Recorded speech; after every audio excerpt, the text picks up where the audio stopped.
sidan markaa u samayso hilibkuna si fiican buu u bislaanaya quruxna uu noqonaya iyo caraf maasha allah saa quruxda badan buu ugu bislaanaya wax kastaad ku karin kartaa bariis hilibku cayriin wax ay diidaysa malahan marka idinkana ka faa'iideysta السلام عليكم ورحمة الله وبركاته وإذن السلام غيرت شرفت لما الكستو دوني دعلة دي دافية ذات كجوكتان ورنتي ولا صلي حبيبكينا محمد صلى الله عليه وسلم عمر ديري عباد الصوبان يعافي ما تقبان إذن رجينا ولا شنحاوة تاكو هل كده داواني سما برتان يوتيوب كلنا وها تاكو لباتن فضلا هديك تاي مركي كوغو هريسي أدنا صوبا وقتي سبسكرايب صار جنباليلك فرسي كوسو قرم وحاول بنسو قلنا ولا لهن هوري ما شاء الله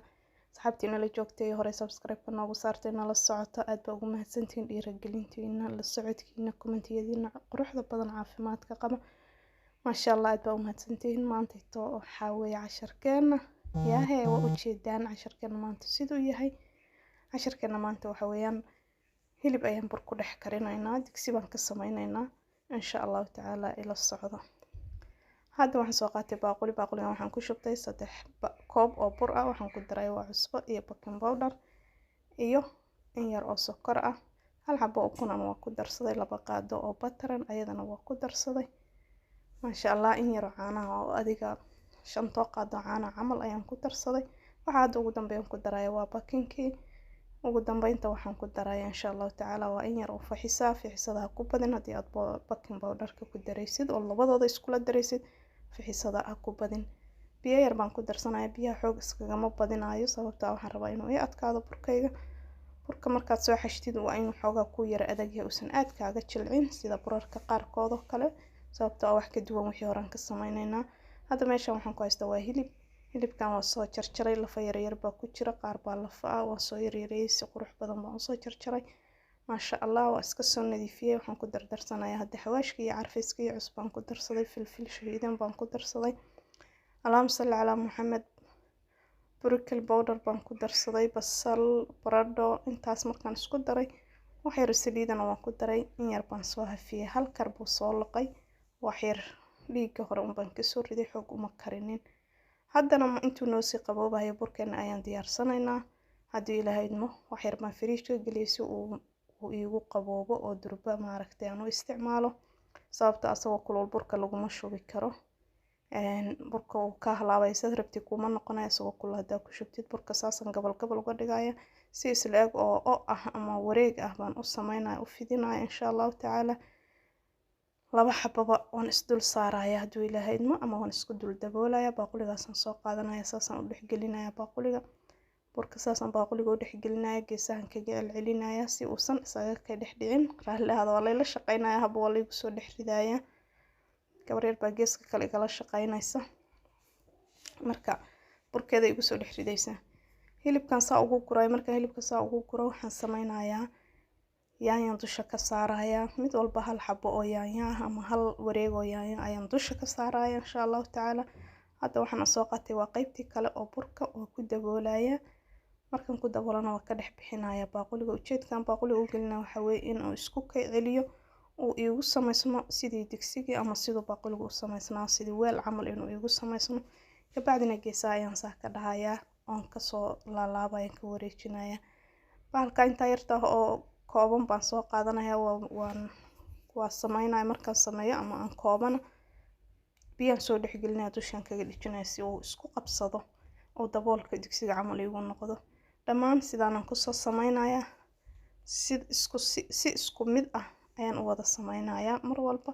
baaquligan ahayn waad isticmaali kartaa baaquli xoogaa ka fidsan baa isticmaali kartaa muhiimadu waa inaad si fiican u samayso fartaad wax yar saa geeska uga gelinaysaa fariisuulkana saas ugu qabanaysaa biigadayn camal ayaa u sameynaysaa inta yar oo burka biyaad soo dhex gelinaysaa si ay u qabsato oo dabool camal ugu noqoto marka insha Allah tacaala aad buu u fudud yahay qof walbana uu ka faa'iideysan karaa waana aad maaragtay waad sameyn kartaa wax culus ma ahan saasa ugu soo dhamaynaya asaga dhan maasha Allah qurux haddii ilaahay waxaa idin tusi doonaa oo haddii ilaahay yiraahdo videoga dambe aan idin soo gelin doono insha Allah aniga oo hilibka cayriin ku karinaya mararka qaarkood anoo ma garanaysa bariis ku karinaya siyaabo kala duwan anoo ugu karina insha Allah waan idin soo duubi doonaa waan idin soo gelin doonaa haddii ilaahay waa rajeynaya idinkana inaad ka faa'iideysan doontaan kana heli doontaan haddii alla idmo ka sida quruxda badan ay ku soo baxeen maasha Allah. afarta xabo ayaan ka dhignay haddana dabkan gelinayna waa markaan dabka ka soo bixinay waa kan guduudkaas uu noqday maasha Allah. ukun ama butter wixii aad hadba haysato ama aad haba rabto ayaad korka ka marsan kartaa maasha Allah. marka waa kaas sida quruxda badan buu noogu soo baxay insha Allah ta'ala. kari hoostaas isaga eegyahay wax caadi ma ahan runtii qof walba uu sameyn karaa una tijaabin karaa insha Allah. kasoo faa'iideysta falcelintiinana commentiga noogu reeba sida aad u aragto iyo sida uu kula muuqdo haddii Ilaahay idmo. hadda saxan ayaan soo saartay waxaan sameynayaa marka insha Allah bal cuntadeena hilibkeena iyo baradhadii iyo qudaartii aan gudaha ku shubnay aan ku soo karinay oo digsigan burka u sameynay baan fiirinaynaa sida bal ay noqdeen iyo qaabkay ku soo bixeen haddii Ilaahay idmo. aan aragna bal waxa ka soo bixi doona. hilibkii ma bislaaday ma karsamay iyo baradhadii ma jilceen sababtoo ah awal markaan ku shubaynay xoog uma aysan bislaan hilibku cayriin buu ahaa wax yar baradhadu sidoo kale waaw maasha Allah. runtii wax caadi ma ahan aad bay u qurux badan tahay qiiqa iyo uumataad buu noqday asaga dhan sidii wuxuu u uumataysan sida digsiga barasharka oo kale in lagu kariyay ay uumato u noqotay marqa yar baa xataa ka baxay maasha Allah. waad u jeedaan baradhadii way jilcday aad bay u jilcday baradhadii hilibkii waa isku dhugacay baan ku ir maasha Allah. waa u jeedaan asxaab qof walba sameyn kara qof yar iyo qof weynba waad sameyn kartaa mararkaad casuumaadaha leedahay oo kale iyadana aad baad u sameysan kartaa aad garanaysaa aad casuumaadaada ugu quruxsan kartaa sababtoo ah waxyaabo kala bedelan waa inaad haddii aad casuumaad leedahay ama aad dad soo dhaweynayso ama marti ku imaanayso waa inaad sameysaa. marka runtii markaad intaasaan u sameyso aad cuntada geeska ka soo dhigto intaad saxamo yar yar qurux badan soo saarto wax caadi ma ahan waxay noqonaysaa runtii qadadaada ama cuntada aad markaas bixinaysaa wax la jeclaysto ay noqonayaan insha Allah ta'ala. waa u jeedaan sidaas jileeca bay noqdeen lafihii hilibkii saas uu uga daatay oo uga fuqay gees buu kaga dhagan yahay sababtoo ah waxa weeyaan uumato noqday markii foornada la geliyo wuu uumatoobaya si fiican buu uumatoobaya uu jilcaaya sababtoo meel ka neefsado malahan kulaylka iyo dabka iyo kori hoos dabkii uga shidnaayo dhan baa wuxuu ka dhigayaa in uu barashar lagu karinayo meel uu ka neefsado malahan asaga dhan uu isku daboolayay oo saasay wada noqdeen maasha Allah. yaahiyadii baa kan daboolka raacday lafihii waa u jeedaan in hilibkii iyo laftii kala hareen waxaasna waxa weeyaan waa qaabka uu u karinayo runtii wax caadi ma ahan aniga aad baan uga helay insha Allah ta'ala. idinkana waan rajeynayaa inaad intaad ka heshaan soo tijaabin doontaan wax adag ama culusna maahan wax waqti badan qaadanayana maahan aad buu runtii u fudud yahay insha Allah ta'ala.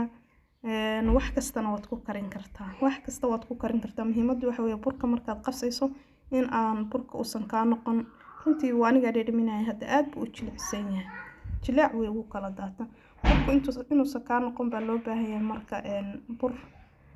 jilicsan burkaaga waxaa la rabaa sida si xooga yacni inaad u adkayso oo dee saaid dhagaxana maaha laakiin inuu burka caadiga ah markii hadda ama aad chapati dubayso ama aad waxyaabaha kale oo burarka sida rootiga iyo aad sameynaysid qaabka burka loo xasho inuu ka yara adag yahay baa loo baahan yahay oo ka yara adkaado sababtoo ah hadduu saas oo kale u jilicsanaado oo jilic saaid ka noqdo waxa weeyaan kuma noqonayo sida aad rabto. wakaasaa maasha Allah wax caadi ma ahan runtii carafta ma malayn kartid wax ilaan markii la uumatay wax ka caraf badan ma lahan intii yarayd wax yar baan ku daray kabsar iyo toon iyo xawaashkii iyo basashii guriga dhan waxaan qabsaday baan ku yaray caraftiisa qabsatay. marka mar walba waxaad ka taxadartaa haddii aad rabto inaad sameyso sidaan oo kale ama aad hilib ku kariso ama sidoo kale aad bariis iyo raashin ku kariso waxaad sameynaysaa mar walba ood ka fiirsanaysaa in aad ma garanaysaa Allahumma salli ala sayyidina Muhammad in aad burka u ka jilco burkaaga mar walba ha ahaado bur xoogaa adag fixisadana xooga uga badin ama yuusan xoog kaaga qamiirin sababtoo ah hadduu xoog kaaga qamiiro waxaa dhici karta in uu asagoo dabka ku jira karkiga qamiirku inta ka bato u qaadil dilaaca dhici karta marka in waqti badan uu qamiirsanaado oo daboolnaado ma fiicna sidoo kalena waxa ku fiican inaad wax yar oo bakina ku dartid marka aad dubayso ama aad qasayso